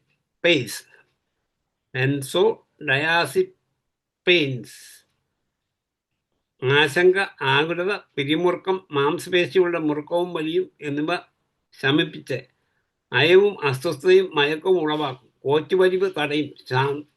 ശാന്തകവും ശമനവുമായി ചികിത്സയ്ക്ക് നിർദ്ദേശിക്കാറുള്ള വാലിയം, ലിബ്രിയം, കോമ്പോസ്, അക്വിബ്രോം, എസ്കസിൻ, സൈപ്പോക്സിൻ എന്നിവ ഇക്കൂട്ടത്തിൽപ്പെടും. ദുരുപയോഗം ഹാനികരമത്ര. അമിതമായാൽ മാരകമാകും. തുടർച്ചയായാൽ ആശയം വളർത്തും. പെട്ടെന്ന് പിൻവലിച്ചാൽ പിന്മാറ്റ അസ്വാസ്ഥ്യങ്ങളുണ്ടാകും. ഇതെല്ലാം നമ്മൾ അലോപ്പതി മരുന്നിൽ പലതും ചില മാനസിക രോഗങ്ങൾക്കെല്ലാം കൊടുക്കുന്ന ഉറക്കക്കുറവ് അതുപോലെയുള്ള പല രോഗങ്ങൾക്കും ഇതെല്ലാം ഈ മരുന്നുകളെല്ലാം കൊടുക്കാറുണ്ട്. ആൽക്കഹോൾ ഞാൻ പിന്നെ വേറൊരു ഇതിൽ പറയുന്നതായിരിക്കും. നിക്കോട്ടിൻ, അതും പിന്നീട് പറയുന്നതാണ്. ഇനി അടുത്ത ഉത്തേജകങ്ങൾ. ശമനങ്ങൾ. കേന്ദ്ര നാഡീമുഖത്തെ മന്ദീകരിക്കുമ്പോൾ ഉത്തേജകങ്ങൾ അതിനെ ഉത്തേജിപ്പിച്ച് പ്രവർത്തനം ത്വരിതപ്പെടുത്തും. പുകയിലയിലെ നിക്കോട്ടിനും കാപ്പിയിലെ കാഫിനും ചെറിയ തോതിൽ ഉത്തേജകങ്ങളാണ്. ക്ഷീണം മാറ്റി താൽക്കാലിക ഉണർവ് നൽകുന്നു. കൊക്കൈനും ആംഫിറ്റമിനുകളും കൂടുതൽ ശക്തമാണ്. ഉത്തേജകങ്ങൾ മാനസികാവസ്ഥ ഉന്നമിപ്പിച്ച് വ്യക്തിയിൽ ആനന്ദാനുഭൂതി ഉളവാക്കും. ചിലർക്ക് ഉണർത്തുന്നവയായി രാവിലെ ഇത് തന്നെ വേണം. ബെഡ് കോഫി, സംസ്കാരം ഇങ്ങനെ തുടങ്ങിയതാവും. ഉണർവും ഉന്മേഷവും ശക്തിയും കാര്യക്ഷമതയും ശക്തിയും തൻ്റെ ഇടവും നൽകും. പക്ഷേ അത് താൽക്കാലികം മാത്രം. പിന്നീടാകുമ്പോൾ സ്വന്തമായുള്ള കഴിവ് നഷ്ടപ്പെട്ട് ഇവയെ ആശ്രയിക്കാതെ മുന്നോട്ട് പോകാനാവില്ല എന്നാകും. വൈകിട്ട് താഴ്ത്തുന്ന ഉറക്ക ഗുളികകളും രാവിലെ ഉണർത്തുന്ന ഉദ്ദീപ ഗുളികകളും കൂടാതെ പറ്റില്ല. അത് ശാരീരികവും മാനസികവുമായ രോഗത്തിലെത്തിക്കും. പെട്ടെന്ന് പിൻവലിച്ചാൽ ഇപ്പോൾ ഒത്തിരി പേര് രാത്രി കിടക്കുമ്പോൾ ഉറക്കം വന്നില്ലെങ്കിൽ കഴിക്കാറുള്ള ഉറക്ക ഗുളിക, അത് സ്ഥിരമായാൽ ഇല്ലാതെ ഉറക്കം വരികയില്ല. അത് കഴിഞ്ഞാൽ അതിൻ്റെ വിഡ്രോവൽ സിംറ്റം വളരെ കൂടുതലാണ്. എനിക്ക് ഒത്തിരി പേഷ്യൻസിനെ കിട്ടാറുണ്ട്. അതുകൊണ്ടാണ് ഞാനിത് പറയുന്നത്. പെട്ടെന്ന് പിൻവലിച്ചാൽ പിന്മാസങ്ങളാകും വിഷാദം, വെറുപ്പ്, ക്ഷീണം, ഉറക്കത്തിന് ശല്യം, അസ്വസ്ഥത, ആകുലത, ആശങ്ക എന്നിവയാകും ഫലം. ഇതെല്ലാം മാനസികമാണ്. പല ദിവസത്തെ ഉണ്ടാകും. ആത്മഹത്യാ പ്രവണത ആഴ്ച നീണ്ടു നിൽക്കാം. ക്രമമായ ഉപയോഗം സഹിഷ്ണുതയും മാനസികാശ്രയവും വളർത്തും. ശാരീരിക ആശ്രയത്തെപ്പറ്റി തീർച്ചയില്ല. രണ്ടഭിപ്രായമുണ്ട്. കൊക്കൈൻ പ്രകൃതിയിൽ നിന്ന് കിട്ടുന്ന ഉത്തേജകങ്ങളിൽ ഏറ്റവും ശക്തമാണ് കൊക്കൈൻ. കൊക്കോ ചെടിയിൽ നിന്നാണ് ഇതെടുക്കുക. കൊക്കോ ഇലകൾ ക്ഷീണം മാറ്റാനും ഉന്മേഷത്തിനുമായി വായിലിട്ട് ചവയ്ക്കാറുണ്ട്. നിയമാനുസൃതമല്ലാത്ത കൊക്കൈൻ വെള്ള ക്രിസ്റ്റൽ പോലുള്ള പൊടിയായി കിട്ടും. അനേക ചേരുവകളോടുകൂടി മിശ്രമാക്കിയാണ് വിൽക്കുക. പഞ്ചസാര, ലാക്ടോസ് എന്നിവയാണ് പ്രധാനമായും ചേർക്കുക. കുത്തിവയ്പ്പും പൊടിയൊലിയുമായി എടുക്കാം. 5-6 മണിക്കൂർ നേരത്തേക്ക് ഉന്മാദാവസ്ഥ നിലനിൽക്കും. ശാന്തയും സമാധാനവും തോന്നിയേക്കാം. ഉറക്കമില്ലായ്മയും ആവേശവും ഉണ്ടാകും. ലൈംഗികത ശക്തമാകാം. ലൈംഗിക വൈകൃതങ്ങൾ, അനാശാസ്യ പ്രവർത്തനങ്ങൾ, കൂടുതൽ ഉത്തേജനവും ഉൾപ്രേരണയും ശക്തിയും കിട്ടാൻ ഇതെടുക്കാറുണ്ട്. സഹിഷ്ണുത കാര്യമായി പ്രകടമാകാറില്ല. മാനസിക ആശ്രയം അതിശക്തമാകുന്നുണ്ടാകും. ശാരീരിക ആശ്രയത്തെപ്പറ്റി രണ്ടഭിപ്രായങ്ങളുണ്ട്. ആംഫിറ്റിമിൻസ് വേഗത കൂട്ടുക, ത്വരിതപ്പെടുത്തുക എന്നതാണ് ആംഫിറ്റിമിൻസിന്റെ പ്രത്യേകത. സ്പീഡ് കൂടുന്നുണ്ടോ? കുഴപ്പമില്ല സാറേ. ഉത്തേജിച്ച് പ്രവർത്തനക്ഷമമാക്കും. സാധാരണ ദുരുപയോഗിക്കാറുണ്ട് ബെൻസൈട്രിൻ, എസ്കട്രിൻ, മെത്താഡിൻ എന്നിവയാണ്. മെത്താട്രിൻ കൂടുതൽ അപകടകാരിയാണ്. പലപ്പോഴും മാരകമത്രേ. ഗുളികയായിട്ടാണ് കടകളിൽ കിട്ടുക. പലപ്പോഴും മായം ചേർന്നതായിരിക്കും. 10 ഗുളികകളുള്ള പാക്കറ്റിന് ഇപ്പം ഏകദേശം 50 തൊട്ട് 60 രൂപ വരെ വില വരും. അത്ഭുത ഔഷധം. വീര്യഗുളികൾ എന്നൊക്കെ അറിയപ്പെടുന്ന ഇവ ക്ഷീണം മാറ്റുക മാത്രമല്ല, കഠിനാധ്വാനത്തിന് സഹായിക്കുകയും ചെയ്യും. കഴിവിൻ്റെ പരമാവധി പണിയെടുക്കുവാൻ സഹായിക്കും. അതുകൊണ്ട് ചിലതരം ജോലിക്കാർക്ക് ഇവയോട് അമിത പ്രിയമുണ്ട്. യുദ്ധകാലത്ത് പട്ടാളക്കാരും രാത്രി ഷിഫ്റ്റ് ജോലിക്കാരും ദീർഘദൂര ഡ്രൈവർമാരും കായിക താരങ്ങളും കാലത്ത് ദീർഘനേരം ഉറക്കമൊഴിച്ച് പഠിക്കാനില്ല കാണാതെ പഠിക്കുന്ന വിദ്യാർത്ഥികളും അതിരാവിലെ ജോലിക്കുണരുന്ന വീട്ടമ്മമാരും വീട്ടുജോലിക്കാരും ആംഫിവിറ്റമിൻ ഗുളികകൾ കഴിക്കാൻ വ്യഗ്രത കാട്ടാറുണ്ട്. പെട്ടെന്ന് ശക്തിയും ഉണർവും ഉന്മേഷവും കിട്ടും. തൽക്കാലം കാര്യം നടക്കാനും ഉതകും. ഉള്ള ശക്തി പെട്ടെന്നെടുത്ത് ചെലവാക്കും. അത് ആപൽക്കരമാകാം. ഉള്ള കഴിവ് തീർന്നു കഴിയുമ്പോൾ അവശ നിലയിലാകും. ആകെ തളർന്നു പോകും. മുമ്പോട്ട് പോകാനാവില്ല എന്ന സ്ഥിതി വന്നേക്കാം. പരീക്ഷ പെട്ടെന്ന് തീരുകയാണെങ്കിൽ എളുപ്പമായി കുറേ നാൾ നീണ്ടു നിന്നാൽ അത്ഭുത ഗുളികകൾ ആപത്തുണ്ടാക്കാം. പരീക്ഷ കഴിയുമ്പോഴേക്കും ആൾ അടിഞ്ഞു തന്നെ കിടക്കും. വിശപ്പ് കുറയ്ക്കുന്നതിനാൽ തൂക്കവും വണ്ണവും കുറയ്ക്കാനുള്ള മാർഗമായി ആംഫിവിറ്റമിൻ ഗുളികകൾ ഉപയോഗിക്കാറുണ്ട്. തടി കുറയ്ക്കാനും ക്രമാതീതമായ ഉറക്കം മാറ്റാനും പകലുറക്കം മാറ്റാനും ക്ഷീണം അകറ്റാനും വിഷാദ നിവാരണത്തിനും കുട്ടികളെ ചില രോഗങ്ങൾ ചികിത്സിക്കാനും ഡോക്ടർ നിശ്ചയിക്കുന്നത് പോലെ ഇവ നൽകാറുണ്ട്. വണ്ണം കുറയ്ക്കാൻ ഉപയോഗിക്കുന്നത് കൊണ്ട് വണ്ണം കുറയ്ക്കുന്ന ഗുളികൾ അല്ലെ സ്ലിമ്മിങ് പിൽസ് എന്ന വിശേഷണവും പോലും ആംഫിവിറ്റമിൻസിനുണ്ട്. അതായത് വണ്ണം കുറയ്ക്കാനുള്ള മരുന്നൊക്കെ കേട്ടിട്ടുണ്ടോ? ഉറങ്ങുവാണോ? അല്ലല്ല, ഞാൻ നോക്കി. വേണം, ഇതിലേതെങ്കിലും ഒരെണ്ണം തരണോ? തൽക്കാലം കുറച്ച് സ്പ്രെഡ് ആവാനല്ലേ. ആംഫിറ്റാമിൻ അല്ല അതിന്റെ ആ പേര് സാറേ, ഞാൻ അതൊന്ന് നോക്കി. ആംഫിറ്റാമിൻ എന്നാണ് പേര്, ഞാൻ കേട്ടിട്ടുണ്ട്. ഞാൻ ഒന്നുകൂടെ ഒന്ന് കൺഫേം ചെയ്തു. എനിക്കിതിനെ കുറിച്ചൊന്നും ചികിത്സയ്ക്ക് വരുമ്പം ഞാൻ അതിന്റെ ലക്ഷണം അനുസരിച്ചിട്ട് ചികിത്സിക്കുക എന്നുള്ളതല്ലാതെ പേരുകൊണ്ട് അറിയാവുന്നതല്ലാതെ എനിക്ക് അതിനെക്കുറിച്ച് വലിയ അറിവില്ല. പിന്നെ ഞാൻ പല പുസ്തകത്തിൽ നിന്നും തപ്പിപ്പിടിച്ചുണ്ടാക്കി. ആംഫിറ്റാമിൻ എന്നാണ് കറക്റ്റ് ആയിട്ടുള്ള പേര്. അതെ അതെ. ദുരുപയോഗം, ആത്മഹത്യ, കൊലപാതകം, ആക്രമണ പ്രവർത്തനങ്ങൾ, കുറ്റകൃത്യങ്ങൾ എന്നിവയ്ക്ക് വഴിതെളിക്കാറുണ്ട്. സഹിഷ്ണുതയും മാനസികാശ്രയവും അതിവേഗം വളരും. ശാരീരിക ശാസ്ത്രത്തെപ്പറ്റി രണ്ടഭിപ്രായമുണ്ട്. പലരും ഇത് ചിലർ കൊള്ളാമെന്ന് പറയുന്നവരുണ്ട്. തൽക്കാലത്തേന് ഒക്കെ പല ചികിത്സയ്ക്ക് ഉപയോഗിക്കാറുമുണ്ട്. പിന്നെ ശമന വിരോധികൾ, ശമിപ്പിക്കുന്ന ബാർബിട്രേറ്റുകളുടെ പ്രവർത്തനത്തിന് എതിരായി പ്രവർത്തിക്കുന്നവയാണ് ശമന വിരോധികൾ, അല്ലെങ്കിൽ ഉയർത്തുകയാണ് ചെയ്യുക. മാവോ നോൺ മാവോ എന്ന് തിരിച്ചു പറയാറുണ്ട്. മാവോ തലച്ചോറിനുണ്ടാകുന്ന മോണോ അമീനോ ഓക്സിഡൈസിനെ തടസ്സപ്പെടുത്തിക്കൊണ്ട് വിഷാദമകറ്റി ഉന്മേഷം പകരുന്ന നാർഡിൽ, മാർസിലിഡ്, ഹൈട്രസീൻ എന്നിവ ഇപ്രകാരം പ്രവർത്തിക്കുന്നു. ഇത് എന്താണെന്ന് വെച്ചാൽ ഈ ആൻറ്റി ഡിപ്രസൻസ് എന്നോ അങ്ങനെയൊക്കെ പറഞ്ഞ പലതരത്തിൽ ഇത് കിട്ടും. ആൻറ്റി ഡിപ്രസൻസ് എന്നൊക്കെ അതിലൊക്കെ പെടുന്ന മരുന്നുകളാണ് ഇതെല്ലാം. നോൺ മാവോ പറഞ്ഞതിനെതിരായി പ്രവർത്തിക്കും. ആത്യന്തിക ഫലം ഉന്മേഷമാകും.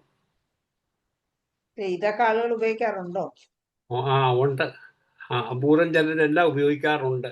എൻ്റെ അടുത്ത് കേസുകൾ വരാറുണ്ട്. അതുകൊണ്ടാണ് എനിക്കിത് അറിയാവുന്നത്. പക്ഷേ എനിക്കിതിനെക്കുറിച്ച് ഡീറ്റെയിൽസ് കുറച്ചുകൂടെ പഠിക്കാമല്ലോ എന്നുകൂടെ വെച്ചാൽ ഈ ക്ലാസ് എടുക്കാനും വെച്ചാൽ ഇതൊക്കെ പലരും കേൾക്കാത്തവരും കാണും. സാമാന്യ ബുദ്ധിയിലൊന്നും അധികം അറിയത്തില്ല. എന്നാൽ ഇതൊക്കെ ഉണ്ട്. കുഹൻ 1957 കണ്ടുപിടിച്ച ഇമിപ്രിമിന്റെ പ്രവർത്തനം ഇപ്രകാരം അത്രേ. പ്രോഫ്രാനിൽ, സൺമോണ്ടിൽ എന്നീ പേരുകളിൽ ഇത് ലഭ്യമാണ്. ഹൈട്രാസിൽ ഗണത്തിൽപ്പെട്ട തലച്ചോറുണ്ടാക്കുന്ന മാവോ എൻസൈമുകൾക്കെതിരായി പ്രവർത്തിച്ച് വിഷാദം അകറ്റുന്നതായി കണ്ടെത്തി. അതായത് ആന്റി ഡിപ്രസന്റിൽ പെടുന്നതാണ് ഈ മാവോ പറയുന്നത്. ഇക്കൂട്ടത്തിൽപ്പെട്ട ഒരു ഡസനോളം സംയുക്തങ്ങൾ പിന്നീട് നിർമ്മിതമായി. പ്രോമിയാസിഡ്, പ്രിപ്പാസിൻ, ഐസോകാർബോക്സൈഡ്, മലാമൈഡ് എന്നിവ അവയിൽ ചിലതത്രേ. ഇനി വിഭ്രമജനകങ്ങൾ, അതായത് ഹലോസിനേഷൻ എഫക്റ്റ് ഉണ്ടാകും.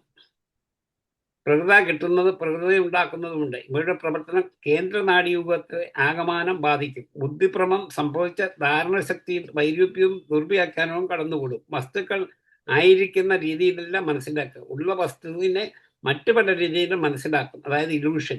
ഇല്ലാത്ത ഒട്ടേറെ കാര്യങ്ങൾ കാണുകയോ കേൾക്കുകയോ അനുഭവപ്പെടുകയും ചെയ്യും. ഇതിന് മതിഭ്രമം അല്ലെങ്കിൽ ഹലൂസിനേഷൻ എന്ന് പറയാം. എല്ലാ ഇന്ദ്രിയങ്ങളോടും ബന്ധപ്പെട്ട് മതിഭ്രമങ്ങളാകാം. ആകാത്ത കാഴ്ചകളും നിരൂപിക്കാത്ത കാര്യങ്ങളും അസംഭവ്യമായ വസ്തുക്കളും അനുഭവതലത്തിലെത്തും. നിരൂപിക്കാത്ത നിറങ്ങളും വിചാരങ്ങളും സ്വരങ്ങളും സംഗീതവും ഒക്കെ കാണുകയും കേൾക്കുകയും ആസ്വദിക്കുകയുമാകാം. സിനിമാ ലോകത്ത് വ്യാപരിക്കാം. അതിരറ്റ ആനന്ദാവസ്ഥ, ഉന്മാദം, സുഖാനുഭൂതി ഇവയുണ്ടാകാം. അമർത്തപ്പെട്ട വികാരങ്ങൾ, ഓർമ്മകളും അബോധ മനസ്സിൻ്റെ അടിത്തട്ടിൽ നിന്ന് ഉയർന്നു വരാം. എല്ലാം മനസ്സിൻ്റെ സൃഷ്ടി മാത്രം. ലഹരി ഉണ്ടാക്കുമ്പോൾ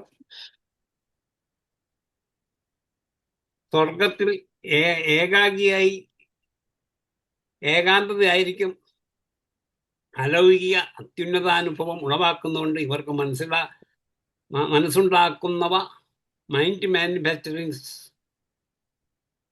സൈക്കേഡലിക്സ് എന്നും, വിശാലമായ അനുഭവങ്ങൾ ഉളവാക്കുന്നതുകൊണ്ട് മനസ്സിനെ വ്യത്യസ്തമാക്കുന്നവ മൈൻഡ് എക്സ്പാൻഡിങ് എന്നും പറയാറുണ്ട്. ബുദ്ധിയെ ഭ്രമിപ്പിച്ച് തെറ്റിദ്ധാരണ ഉണ്ടാക്കുന്നതുകൊണ്ട് ചിന്തയും വിധിയും ധാരണയും വികലമാകും. ഉള്ളതുപോലെയല്ല കാണുക, കാണുന്നത് പോലെയല്ല ധരിക്കുക, ധരിക്കുന്നത് പോലെയല്ല വ്യാഖ്യാനിക്കുക, വിധിക്കുക. അപ്പോൾ മാനസിക പ്രവർത്തനങ്ങളെല്ലാം തകരാറുണ്ടാകും. സാഹസികത കൊണ്ട് കൊരുമ്പെട്ടിറങ്ങും, അപകടങ്ങളിൽ ചെന്ന് ചാടും, ചിലപ്പോൾ കഠിനായ വിഷാദത്തിൽപ്പെട്ട ആത്മഹത്യ ചെയ്താക്കും. വസ്തുക്കളും ആളുകളുമൊക്കെ മാറിപ്പോകും, തെറ്റായ തീരുമാനങ്ങൾ എടുക്കും. സുബോധം നഷ്ടപ്പെടുന്നതുമായ സാരം വണ്ടി ഓടിച്ചാൽ അപകടം തീർച്ച തന്നെ. തുടർച്ചയായി എടുത്താൽ അസഹിഷ്ണുതയും മാനസിക ആശ്രയം വരുത്തും. ശാരീരിക ആശ്രയം വരുത്തുന്നതായി തെളിഞ്ഞിട്ടില്ല. മെസ്കലിൻ, പിസിലോസൈബിൻ, LSD, PCP, കനാബിസിൻ്റെ അവസ്ഥാന്തരങ്ങളായ ഗഞ്ച, അതായത് മരിഞ്ചുവാന എന്നാണ് അതിൻ്റെ വേറൊരു പേര്, ചരസ്, അതായത് ഹാഷിഷ്, ഇവയെല്ലാം വിഭ്രമജനങ്ങൾ അത്രേ. മെസ്കലിൻ. ഇനി ഒരു 10 മിനിറ്റ് കൂടെ ഉണ്ട്. ഇപ്പൊ നമുക്ക് 17 ആ ഒരു 5 മിനിറ്റ്. ആയിക്കോട്ടെ. എൻ്റെ ഇഷ്ടം പോലെ സാധനം ഇരിപ്പുണ്ട്. പിന്നെ ആൾക്കാർക്ക് ഇത് കേട്ട് മനം മടുക്കും. ഇത്രയും സാധനങ്ങളൊക്കെ ഉണ്ടെന്ന് ഇപ്പൊ സാറ് പറയുമ്പോഴാണ് അറിയുന്നത്. എനിക്കിത് ചിലതൊന്നും അറിയാൻ പറ്റില്ല, ചിലതൊക്കെ ഞാൻ കേട്ടിട്ടുണ്ട്. മെസ്കലിൻ കാറ്റസ് എന്ന ചെടിയിൽ നിന്നാണ് കിട്ടുക. ചെടിയുടെ മാംസഭാഗത്തു നിന്നും മുട്ടിൽ നിന്നും ശേഖരിക്കാം. വടക്കേ മെക്സിക്കോയിലെ ഇന്ത്യക്കാർ മതാനുഷ്ഠാന ക്രമങ്ങളിൽ ഉപയോഗിച്ചിരുന്നതായി അറിവുണ്ട്. കൃത്രിമമായ രാസപ്രവർത്തനം കൊണ്ടും മെക്സിലിൻ ഉത്പാദിപ്പിക്കാം. 1/2 ഗ്രാം, അതായത് 350 തൊട്ട് 500 മില്ലിഗ്രാം വരെ എടുത്താൽ ഭ്രമവും വിഭ്രമവും ഹലൂസിനേഷനും ഒക്കെ ഉണ്ടാകും. അവ 5 മുതൽ 12 മണി വരെ നീണ്ടു നിൽക്കും.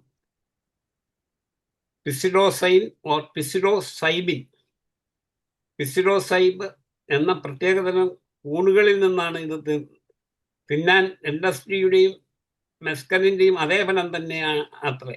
കൃത്രിമമായി ഇവ ഉണ്ടാക്കാനും പറ്റും. LSD lysergic acid diethylamide രാസസംയുക്തത്തിൻ്റെ ജർമ്മൻ പ്രയോഗത്തിൻ്റെ ചുരുക്കമാണ്. LSD ലിസർജിക് ആസിഡിൽ നിന്നുമാണ് ഉണ്ടാക്കുക. വിഭ്രമജനങ്ങളിൽ ഏറ്റവും ശക്തമായത് LSD തന്നെ. ഏറ്റവും ചെറിയ അളവിലും അതിരൂക്ഷമായ മാനസിക പ്രത്യാഘാതങ്ങൾ ഉളവാക്കും. പെൻസിലിനോടൊപ്പം 1938 ഇതുണ്ടാക്കിയത്. നിറമോ മണമോ രുചിയോ അല്ലാത്ത അതിശക്തമായ വെള്ളപ്പൊടിയാണ്. കടകളിൽ ഗുളികയായും കാപ്സ്യൂളായും ചുരുക്കമായി ദ്രവരൂപത്തിലും കിട്ടും. മറ്റു വസ്തുക്കളോട് ചേർത്താണ് ഗുളികയാക്കുക. തനിച്ചാണെങ്കിൽ കടുവോളം വലിപ്പമേ കാണുകയുള്ളൂ. ഒരു ഡോസിന് 50 രൂപ മുതൽ 75 രൂപ വരെ വില വരും. ഉള്ളിൽ ചെന്നാൽ എന്തെന്നില്ലാത്ത അലൗകിക അനുഭവമായിരിക്കും. ഒളിഞ്ഞു കിടക്കുന്ന പല വികാരങ്ങളും അബോധ മനസ്സിൽ അമർന്നു കിടക്കുന്ന പല ആഗ്രഹങ്ങളും തലപൊക്കി വരികയായി. പൂക്കളും പ്രകൃതി സൗന്ദര്യവും പണ്ടൊരിക്കലുമില്ലാത്ത ആസ്വാദ്യത പകരും. ആർക്കും സാധിക്കാത്ത പ്രപഞ്ച രഹസ്യങ്ങളും സൃഷ്ടിമഹാത്മ്യവും മനസ്സിലാക്കി ഒതുങ്ങിയിരിക്കും. ആനന്ദാനുഭൂതിയും ലഹരിയും അവാച്യം തന്നെ. ചിന്താശക്തിയും വിസ്മൃതിയില്ല, ധാരണാശക്തിക്ക് നിയന്ത്രണമില്ല. അതൊക്കെ മതിഭ്രമത്തിൽ ആഴ്ന്നു പോകും. പഞ്ചേന്ദ്രിയങ്ങൾ യാഥാർത്ഥ്യബോധത്തിൽ നിന്നകന്നും കാടുകയറും. ദൂരവും സമയവും അളവില്ലാത്തതും അന്തമില്ലാത്തതും അപരിചിതവുമായി തോന്നും. ചെറിയ മുറി വിശാലമായ ലോകമായി തോന്നും. 1 മണിക്കൂർ ഏറെ വർഷക്കാലമായി തോന്നാം. മറ്റൊരിടത്തേക്ക് എഴുന്നേറ്റ് പോകുവാനോ എന്തെങ്കിലും ചെയ്യുവാനോ സാധിക്കാതെ വരും. ഏകാന്തത കിട്ടില്ല. അനുഭവങ്ങൾ പലർക്കും പലതരത്തിലാകാം. ചിലർക്ക് ആനന്ദാഭൂതിയും മറ്റു ചിലർക്ക് ഭീകരതയും ആഘാതവുമാകാം. അക്രമത്തിനും ക്രൂരകൃത്യങ്ങൾക്കും വഴിതെളിക്കാം. പലരും പല ലക്ഷ്യങ്ങൾ വച്ചാണ് ഇതെടുക്കുക. ചിലർ ആകാംക്ഷയും ജിജ്ഞാസയും തൃപ്തിപ്പെടുത്താനാകും. മറ്റു ചിലർ യഥാർത്ഥത്തിൽ നിന്ന് ഒളിച്ചോടാനും മറ്റു ചിലർ സ്വയം മെച്ചപ്പെടുത്താനുമുള്ള ശ്രമമായിരിക്കും. മെച്ചപ്പെട്ട ഉൾക്കാഴ്ചയും മനസ്സിലാക്കാനും ആസ്വദിക്കാനും ഉള്ള കഴിവ്. നിർത്തണോ? ഇനി 2-3 കൂടെ ഉണ്ട്. അത് വേണമെങ്കിൽ അടുത്ത ക്ലാസ്സിൽ വേണമെങ്കിൽ എടുക്കാം. ആൾക്കാർക്ക് വല്ലതും ചോദിക്കുന്നു പറയാനുണ്ടെങ്കിൽ സമയം വേണ്ടേ? ഇപ്പൊ എന്തെങ്കിലും 10:22 8 മിനിറ്റ് ഉണ്ട്. വേണമെങ്കിൽ ഇല്ലെങ്കിൽ കുറച്ചുകൂടെ തീർക്കാം. അല്ല വേണ്ട, നമുക്ക് അടുത്ത ക്ലാസ്സിലാക്കാം. ആക്കാം. ഇവിടെ ഞാൻ മാർക്ക് ചെയ്ത് വെക്കാം, അല്ലെങ്കിൽ ഞാനും മറന്നുപോയി. ഇവിടം വരെ പറഞ്ഞേ. ഇനി ഡ്രഗ്സിന്റെ തന്നെ ഒരു ക്ലാസ്സിനും കൂടെ ഉണ്ടോ? ഇല്ല, ഡ്രഗ്സിന്റെ ഞാൻ ആദ്യം തന്നെ എടുത്തു തീർത്തു. കാരണം അത് നഷ്ടപ്പെടരുതെന്ന് വിചാരിച്ച അത് അവസാനം സമയമില്ലാതെ വരുമ്പോൾ ഓടിച്ചങ്ങ് പറഞ്ഞു. അതിനാദ്യം അതങ്ങ് എടുത്ത്. ഡ്രഗ്സ് ഞാൻ പറഞ്ഞത് തന്നെയാ. അറിയാവോ ഡ്രഗ്സിന്റെ? മനസ്സിലായോ പറഞ്ഞത്? മനസ്സിലായി. പിന്നെ നമ്മളൊക്കെ അത്ര പരിചയമില്ലാത്തോണ്ട് ഫെമിലിയർ അല്ലല്ലോ ഈ വാക്കുകളും ഈ സാധനങ്ങളും ഒന്നും അത്ര ഫെമിലിയർ അല്ല. എനിക്ക് ഒന്നും പലതും അറിയത്തില്ല. അതിൽ പലതും കുറെയൊക്കെ ഈ മോർഫിനും പത്തഡിനും അതൊക്കെ അലോപ്പതിയിലും മെഡിസിനായിട്ട് ഉപയോഗിക്കുന്ന സാധനങ്ങള്. ഓപ്പിയം സാർ പറഞ്ഞായിരുന്നോ? ഞാന് ഇത് ചിലതൊക്കെ വേറൊരു ക്ലാസ് എടുക്കുന്നുണ്ട്. അതായത് പോയിസൺ എന്ന് പറഞ്ഞ അതിന്റെ ഓപ്പിയോ അത് ഇതൊക്കെ. ഓക്കെ സാറേ, ഓക്കെ. അപ്പൊ എന്തായാലും ഈ ഇതില് ഇത്രയും ലഹരികളിൽ ഇത്രയും സാധനങ്ങളൊക്കെ ഉപയോഗിക്കുന്നു ഇപ്പൊ സാറിന്റെ ക്ലാസ്സിലാണ് മനസ്സിലായത്. എന്തായാലും നമുക്കറിയാത്ത ഒരുപാട് സംഗതികൾ ഇങ്ങനെ ഉണ്ട് എന്ന് മനസ്സിലാക്കാൻ സാധിച്ചു. അത് വലിയൊരു കാര്യം തന്നെ. എന്തായാലും സാറിന്റെ ക്ലാസ്സുകളെ കുറിച്ച് എന്തെങ്കിലും അഭിപ്രായങ്ങളോ എന്തെങ്കിലും പറയാനുണ്ടെങ്കിൽ ഒന്ന് ഹാൻഡ് റൈസ് ചെയ്ത് മുമ്പോട്ട് വരാം. എന്തെങ്കിലും ചേർക്കാൻ ആരെങ്കിലും എന്നെക്കാട്ടി കൂടുതൽ അറിവുള്ളവർ ഇരിപ്പുണ്ടെങ്കിൽ അവർക്ക് അനുഭവജ്ഞാനമുള്ളവരും വല്ലതും അല്ല, ആർക്കെങ്കിലും ഒക്കെ കേസ് കിട്ടുന്നുണ്ടാവും. ചിലപ്പോ ഈ വിത്ഡ്രാവൽ സിംറ്റംസും ഒക്കെ ആയിട്ട് ഹോമിയോപ്പതി ഡോക്ടർമാരെ എടുത്ത് എത്തുന്നുണ്ടെങ്കിൽ അതിനെക്കുറിച്ചുള്ള അനുഭവങ്ങളൊക്കെ പങ്കുവയ്ക്കാം. വളരെ കുറച്ച് സമയമേ ഉള്ളൂ. അതായത് കൈവെക്കുന്നിടം വരെ ഞാനൊരു കാര്യം പറയാം. ഇത് വെറും മരുന്ന് കൊണ്ട് മാത്രം കൈകാര്യം ചെയ്യാവുന്ന ഒരു സംഗതിയല്ല. അതായത് കൗൺസിലിങ്, ഹിപ്നോതെറാപ്പി, സൈക്കോതെറാപ്പി ഇങ്ങനെയുള്ള വേറെ പല കാര്യങ്ങളോട് ഇതിന്റെ കൂട്ടത്തിൽ പോയാൽ ഉന്തും തള്ളുമെന്ന് പറഞ്ഞോട്ട് വേഗമാകുമെന്ന് പറഞ്ഞ മാതിരി നമുക്ക് അത് രണ്ടും കോംപ്ലിമെന്ററി ആയിട്ട് ഈ ചികിത്സാ വിധികളിലൂടെ ഇതിന്റെ കൂടായ വേഗം റിസൾട്ട് കിട്ടും. മനസ്സിലായോ? ഇതിന്റെ മാനേജ്മെന്റ് മെഡിസിൻ മാത്രമല്ല, അല്ലാത്ത മാനേജ്മെന്റ് പ്രധാനമാണ്. യോഗ, അതുപോലെ മെഡിറ്റേഷൻ, അങ്ങനെ പലതും ചെയ്യാൻ പറ്റും. അതൊക്കെ ഇതിന്റെ കൂട്ടത്തിൽ കൊടുത്താൽ വേഗം പ്രയോജനം കിട്ടും. വെറും മരുന്ന് മാത്രമല്ല, മരുന്ന് അതിന്റെ ഒരു പാട്ട് മാത്രം. ഓക്കെ സാറേ. അപ്പൊ ഇനി ആർക്കെങ്കിലും എന്തെങ്കിലും പറയാനുണ്ടോ? സാറിന് ഇതുപോലുള്ള കേസുകൾ ഇഷ്ടം പോലെ കിട്ടാറുണ്ടോ? എനിക്ക് കിട്ടാറുണ്ട്. ഉണ്ട്. സാറ് മൊബൈലിലേ താമസിക്കുന്നത്? അവിടെയാണോ, അവിടത്തെയാണോ, ഇവിടുത്തെ കേസ്? എനിക്ക് കൂടുതലും വരുന്നത് എന്നാണെന്ന് വെച്ച് കഴിഞ്ഞാൽ, എനിക്ക് ഈയിടെ ഈ കോവിഡിന്റെ കാലത്ത് തുടങ്ങിയ ഒരു പയ്യൻ തിരുവനന്തപുരത്ത്, അവന്റെ അമ്മയുടെ അമ്മ അലോപ്പതി ഡോക്ടർ, അച്ഛനും അമ്മയും ഡൈവേഴ്സ്ഡാ. അവനൊരു മുറിക്കകത്ത് വെളിയിൽ തൊട്ട് ഇറങ്ങിയത്, കുളിക്കുകയില്ല, മുടി വെട്ടുകയില്ല, പല്ല് തേക്കുകയില്ല, ആഹാരം വല്ലതും കൊണ്ടുകൊടുത്താൽ കഴിക്കും. സ്കൂളിൽ പോകുന്നില്ലായിരുന്നു. ഞാൻ ഏകദേശം ഞാൻ പറഞ്ഞ മാതിരി ഏകദേശം ഒരു 6 മാസത്തിനോട് 50% കുറവിട്ട് ഇപ്പൊ 75 തൊട്ട് 90%. ഇപ്പൊ സ്കൂളിൽ പോവുകയില്ല, എന്ത് പറഞ്ഞാലും വരികയില്ല, ഡോക്ടറെ അടുത്ത് പോവുകയില്ല, കൗൺസിലിങ്ങിന് പോവുകയില്ല. അവസാനം ഞാൻ പറഞ്ഞു, വല്യമ്മയോട് പറഞ്ഞു, വല്യമ്മയുടെ കൂട്ടത്തിൽ പോകാൻ വിളിക്കാൻ പറഞ്ഞു, ഒരു കൂട്ടിന് വേണ്ടി. അങ്ങനെ വല്യമ്മ കൂട്ടത്തിൽ കൊണ്ടുപോയി അവന് ഇഷ്ടമുള്ള ഐസ്ക്രീമും കടകളിൽ പിടിച്ച് ഇഷ്ടമുള്ളതെല്ലാം കൊടുത്ത് ഇപ്പം അവനെ ഇതെല്ലാം വിട്ടു. ഈ ഇടയ്ക്കൊക്കെ അവൻ ഈ ഉത്തേജക വസ്തുക്കൾ ഉപയോഗിക്കുമായിരുന്നു, അതെല്ലാം വിട്ടു. ഇപ്പം അവന് ഒരു ട്യൂഷൻ മാസ്റ്റർ വീട്ടിൽ വന്ന് പ്രൈവറ്റായിട്ട് അപ്പിയർ ചെയ്യുക എക്സാമിന്. വെളിയിലോട്ട് ഇറങ്ങിയില്ല. ഈയിടെ സിംഗപ്പൂരിന് പോകാനിരിക്കുക ഈ പരീക്ഷ കഴിഞ്ഞാൽ ഉടനെ. ഈ 15-ാം തീയതി സിംഗപ്പൂരിന് പോകും. പിന്നെ 1.5 മാസം കഴിഞ്ഞിട്ടേ വരൂ. 2 റിലേറ്റീവ്സ് ഉണ്ട്, അമ്മാവനോ അമ്മായിയോ 2. അങ്ങനെ എനിക്ക് ഇഷ്ടംപോലെ കേസുകൾ കിട്ടാറുണ്ട്. പിന്നെ ചിലർ കണ്ടിന്യൂ ചെയ്യും, ചിലർ കണ്ടിന്യൂ ചെയ്യില്ല. ഇവർക്കുള്ള ഒരു പ്രത്യേകത എന്നാണെന്ന് ഇവരാരും പറഞ്ഞാൽ കേൾക്കുക. വേറൊരു വലിയ കുഴപ്പം. പറഞ്ഞാൽ കേൾക്കണ്ടേ? അച്ഛനും അമ്മയും പറഞ്ഞാൽ ആരെങ്കിലും ഇവരെ ശ്രദ്ധിക്കാനോട് ആള് വേണ്ടേ? പോട്ടെ, അവിടെ എവിടെയെങ്കിലും കടന്നു പോട്ടെന്ന് വെക്കും. അതാ വേറൊരു വലിയ കുഴപ്പം. കൗൺസിലിംഗ് പോകാൻ പറഞ്ഞു കഴിഞ്ഞാൽ വേറുള്ളവർ അറിയിക്കാതെ എവിടെങ്ങാനും കടന്നോട്ടെന്ന് വെക്കണം. അതാണ്. How did you manage this boy? ഞാനത് ഇത് ലോകത്തിലെ ഏറ്റവും വലിയ ഒരു മരുന്ന് സ്നേഹമാണ്. മനസ്സിലായോ? ഒരു പട്ടുപിടിച്ച ആനെ പോലും നമ്മൾ പറഞ്ഞാൽ അത് കേൾക്കും. അതായത് ഞങ്ങളുടെ ബന്ധത്തിൽപ്പെട്ട ഒരാൾക്ക് ഒരു ആനയുണ്ടായിരുന്നു. ഒരമ്പലമുണ്ട്, പാക്കിലമ്പലം എന്ന് പറയും, ശാസ്താക്ഷേത്രം. ഞങ്ങളുടെ അവിടുത്തെ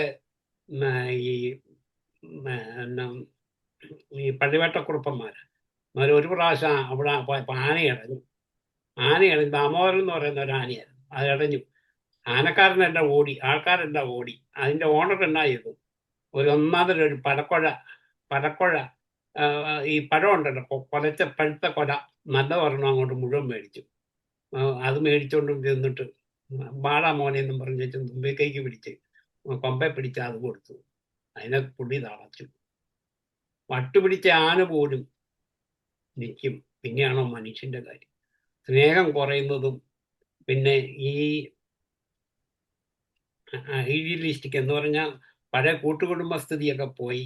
ഇപ്പം ഈ അതിനെന്നാ പറയുന്നത്, അണുകുടുംബങ്ങളായി കഴിഞ്ഞപ്പോൾ ആർക്കും നേരമില്ല. ഇങ്ങേറ്റം പല വീടുകളിലും ഒന്നിച്ചിരുന്ന് ഭക്ഷണം കഴിക്കുമോ, പരസ്പരം വർത്താനം പറയുമോ? പിള്ളേരുമായിട്ട് രാവിലെ അച്ഛൻ ഒരു പറയുമ്പോൾ അമ്മ വേറൊരു പറയും. പിള്ളേർ സ്കൂളിൽ വന്നു കഴിഞ്ഞ് വീട്ടിൽ വന്നു കഴിഞ്ഞാൽ ചിലപ്പോൾ വേലക്കാർ കാണും, ചിലപ്പോൾ അവർ കാണും, ചിലപ്പോൾ അയൽവക്കത്തെ വീട്ടിൽ പോയിരിക്കും. ഒന്നൊരു അരാജകത്വ ബോധം, ഏകാന്ത ബോധം. ഒരവത്തിൽ നിന്നൊക്കെ രക്ഷപ്പെടാനാണ് പിള്ളേരെ വേറെ കൂട്ടുകാരൊക്കെ ഇത് പറഞ്ഞു പഠിപ്പിക്കും. അങ്ങനെയാണ് ഇതിലോട്ട് കയറുന്നത്. അപ്പം അന്നേരം പിന്നെ ഇതിൽ നിന്നൊക്കെ ഒരു മോചനത്തിന് വേണ്ടി തുടങ്ങി അതൊരു ഹാബിറ്റാവും. അത് നമ്മൾ പറഞ്ഞ് മനസ്സിലാക്കി മാറ്റണം. ഒരുപാട് കേസുകൾ എനിക്ക് കിട്ടി ശരിയായിട്ടുണ്ട്. അപൂർവം ചിലത് കുറയാതെ ഉണ്ട്. കാരണം അവർ ഡിസ്കണ്ടിന്യൂ ചെയ്യും. ഇത് ലോങ് ട്രീറ്റ്മെൻറ്റ് വേണ്ടി ചിലപ്പോൾ 1 വർഷം 2 വർഷം ഒക്കെ വേണ്ടി വരും. അത് അവരിപ്പം നമ്മൾ പറയുകയാണ്, എന്നാ പറയുന്നത്, അടിച്ചേരെ പോയില്ല പോയാലേ അടിച്ചേക്കാൻ പറയും എന്ന് പറഞ്ഞോട്ട് അങ്ങനെ വിടാനല്ല. അവർ പറയുന്നത് കുറേയൊക്കെ അവരുടെ കൂട്ടത്തിൽ കൂടി അവരെ കൂടെ കോൺഫിഡൻസിലെടുത്ത് നമ്മുടെ രീതിക്ക് സ്നേഹത്തിൽ പറഞ്ഞ് മനസ്സിലാക്കി കൊണ്ടുവരണം. അത് എത്ര പേർക്ക് പറ്റും? എത്ര പേർക്ക് നേരമുണ്ട്? ഒരു തള്ള ജോലി കൂടെ ഉള്ളതാണെങ്കിൽ ജോലിക്ക് പോയിട്ട് വീട്ടിലെ കാര്യം വെളുപ്പിനെ എഴുന്നേറ്റ് 4 മണിക്ക് തുടങ്ങിയാൽ 7-8 മണിയാകുമ്പോൾ ഓഫീസിൽ പോകാൻ പറ്റുള്ളൂ. അത് കഴിഞ്ഞ് ഭർത്താവിൻ്റെ കാര്യം നോക്കണം, വീട്ടിലെ എല്ലാവരുടെയും കാര്യം നോക്കണം, ഓഫീസിലെ കാര്യം നോക്കണം. അത് കഴിഞ്ഞ് ടയർഡാവും. പിന്നെ എങ്ങനെയാ പിള്ളേർക്ക് ഈ വാല്യുബിളായിട്ടുള്ള സമയം കൊടുക്കാൻ സാധിക്കാതെ വരുമ്പോഴാണ് പിള്ളേരിങ്ങനെ നമ്മളെന്നാക്കെ ഉണ്ടായാലും നമ്മുടെ പിള്ളേരും കുടുംബവും ശാന്തിയും സമാധാനവും സ്നേഹവും ഒന്നും ഇല്ലെങ്കിൽ എന്നാ ഉണ്ടായിട്ടും വലിയ കാര്യമില്ല. ആരോഗ്യം, ശാരീരിക മാനസിക വൈകാരികമായിട്ടുള്ള ആരോഗ്യം ഇല്ലെങ്കിൽ എന്നാ ഉണ്ടായിട്ടും വലിയ പ്രയോജനം. നമുക്ക് ആരോഗ്യം ഇല്ലാതെ വരുമ്പോഴേ, അശാന്തികൾ ഉണ്ടാകുമ്പോഴേ ഇതിനെക്കുറിച്ചൊക്കെ ചിന്തിക്കുകയുള്ളൂ. അപ്പം അതിന് ക്ലാസ്സുകൾ അറ്റൻഡ് ചെയ്യുക, അതിനു വേണ്ടിയ നടപടി. ഏതായാലും 10:30 നമ്മുടെ സമയം നിർത്താനുള്ള സമയമായി. അങ്ങനെ ഇന്നത്തെ ക്ലാസ് ഇവിടെ കഴിഞ്ഞിരിക്കുകയാണ്. നമുക്ക് ഇങ്ങനെയുള്ള കേസുകൾ മാനേജ് ചെയ്യണമെങ്കിൽ നമ്മൾ മെഡിസിൻ മാത്രം പോരാ, അവരോടുള്ള നയപരമായ സ്നേഹപരമായ പെരുമാറ്റവും എക്സർസൈസും എല്ലാം ഇതിന്റെ ചികിത്സയിൽ ഉൾപ്പെടുത്തിയാൽ മാത്രമേ ഇത് കുറയൂ എന്നാണ് സാറിന്റെ അഭിപ്രായം. സാറ് പറയുന്നത് എന്തായാലും നല്ലൊരു ക്ലാസ് ആയിരുന്നു.